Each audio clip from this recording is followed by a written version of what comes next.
Salut, c'est Mathilde de la petite épicerie. Aujourd'hui, je vais vous montrer comment réaliser le Make It Make It du mois d'août qui consiste à concevoir une coupelle en gessmonite en forme de coquillage avec des éclats de coquilles de moule. C'est parti! Alors dans la box, on retrouve tout le nécessaire pour faire la coupelle. Donc on a le liquide gessmonite, 25 g. La poudre, il y en a 60 g. Et donc c'est pas la peine de peser parce qu'on a mis exactement la bonne quantité. Il suffit de mélanger les deux. On a le moule en silicone en forme de coquillage, un petit sachet avec 20 g de coquilles de moule d'origine France, le papier de ponce et la notice. Donc c'est parti, on va suivre les étapes. Alors, première étape, c'est de plonger les coquilles dans un récipient d'eau chaude dans lequel on va mettre un petit peu de liquide vaisselle. L'idée ici, c'est de les laisser tremper une petite heure. Hop, pour enlever toutes les petites poussières, etc.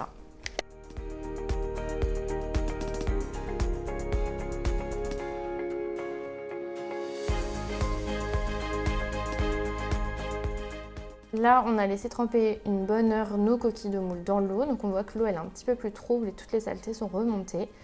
Donc là, l'idée, c'est avec une éponge d'aller frotter les coquilles pour encore plus les nettoyer et faire apparaître toutes les jolies couleurs, révéler tout l'éclat des coquilles. Hop, donc on voit ça mousse un peu avec le liquide vaisselle.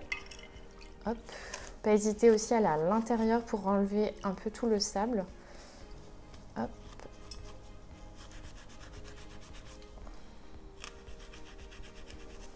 Donc on voit que voilà, tout l'aspect un peu nacré ressort et c'est ça qui est important quand on les nettoie.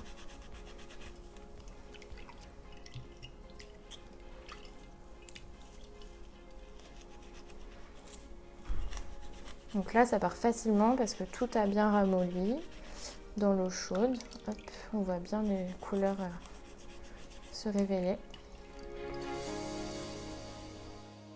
Et donc quand on a bien nettoyé les coquilles, ensuite on va les disposer sur un torchon au soleil pour les laisser sécher. C'est important qu'il n'y ait plus d'eau dessus pour que ça n'ajoute pas d'eau en fait dans le mélange avec la gessmonite. Bon, là, nos coquilles, elles sont bien sèches.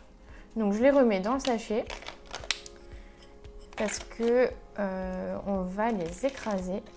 Donc même si dans le sachet il reste un petit peu de poussière, c'est pas très grave.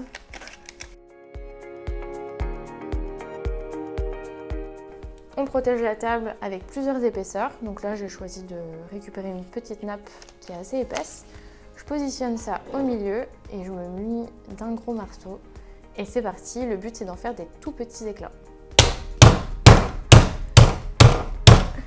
Donc c'est un côté très satisfaisant, il ne faut pas hésiter à y aller. Vous verrez, le sachet il est assez résistant. Donc même si ça se déchire un petit peu, c'est que des poussières, donc vous ne perdez pas grand chose. Et voilà, une fois qu'on a tout bien écrasé, je vais venir le verser dans une petite coupelle. Que vous puissiez voir à quel point il faut les réduire en miettes. Hop.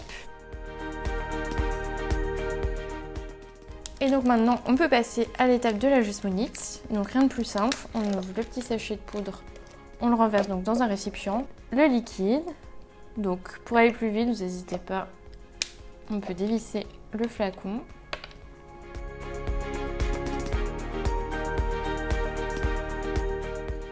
Donc là, il faut mélanger assez rapidement parce que si on ne mélange pas, la gessmonite elle va sécher très vite. Donc là, on mélange jusqu'à obtenir une pâte assez homogène, un peu comme une pâte à crêpes.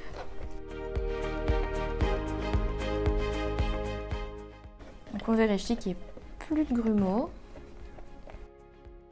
Et c'est maintenant qu'on vient verser les éclats de coquilles de moule. Là, l'idée c'est de bien les recouvrir de gessmonite en mélangeant bien.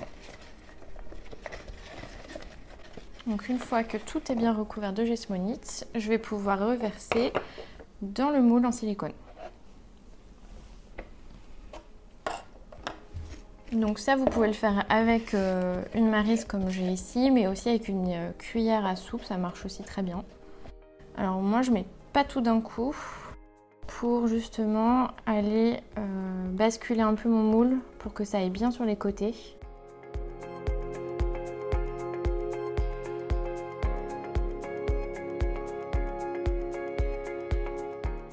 Donc on voit ici la matière qui se déplace petit à petit dans les rainures du coquillage.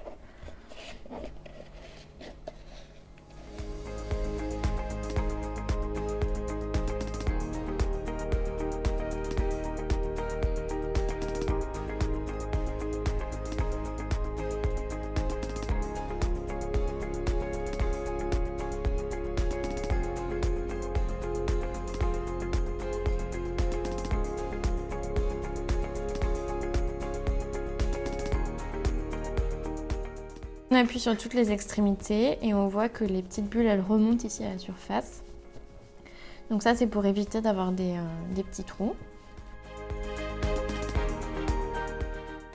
Et donc là il faut faire bien attention que toute cette partie elle soit bien remplie parce que ça c'est l'arrière de la coupelle et donc c'est important qu'il y ait assez de matière, donc il ne faut pas hésiter voilà, à venir réouvrir, à refaire basculer un peu de matière si jamais vous voyez qu'il en manque.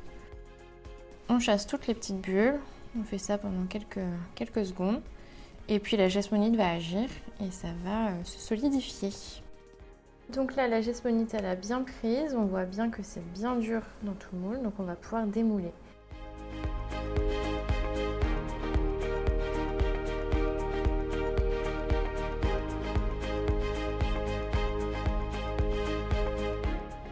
Donc une fois qu'on l'a démoulé, on va le plonger dans l'eau et on va poncer. Donc pour ça, moi je plie mon papier de ponce en 4 et donc on plonge le coquillage dans l'eau et on ponce en suivant les rainures. Et ça va permettre de révéler toutes les couleurs ici des coquillages.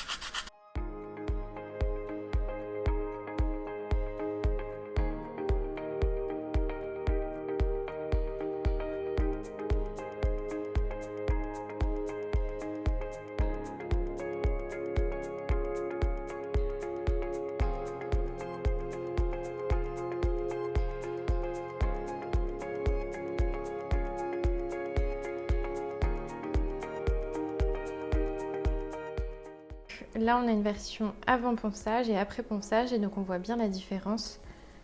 Dans ma main gauche, on voit bien plus les éclats de coquille avec l'effet nacré. Et ici, si on veut un effet un petit peu plus blanc avec des éclats moins visibles, et ben c'est possible aussi, on ponce légèrement moins.